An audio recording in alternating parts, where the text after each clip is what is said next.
ez dala txantxetako lana, eta denak, nahiz eta borondate asko dagoen atzean, dirua ere, dirua desiente behar dugula, beste gauzen artean, lan honek dakiztuen bezala, eta gizalegeak, legeak ere bai, eskatzen duen bezala, parte hartze prozesuak, herritarren parte hartze prozesuak ere egin behar ditulako. Hortan gabiltza, izan larun batean bat, larun batean berri izango geha, arrasote inguruan, guzti honek eskatzen du diru asko. Eta gainera egin dugu, herritarren diruarekin, herritarren laguntzarekin. Kutxa horiek, nola bait ere hori adierazten dute.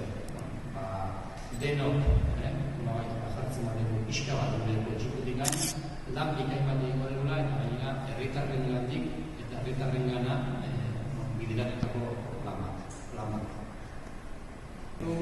Eta azkenean, pentsatu dugu, baita ere apustu bat egitea, apustu importante bat egitea, zerbait salgarria, zerbait horrikia, bere simbologia duna, bere pospatxoarekin, hola baitea lehenengo aldia da, eta batez ere diru beharrak eta diru premiak bultzatu du kreatibidade guztia. 10 eurotan da, gabonetako duzen joparitxoa egiteko polikia da, amonak erabiltzen dezake, aitonak ere bai, aitak ere bai, amak ere bai, unek ere bai, denek gauzein personak ateako dio bere etekineak kutxa honi eta baina batez ere zentru simbolikoa da.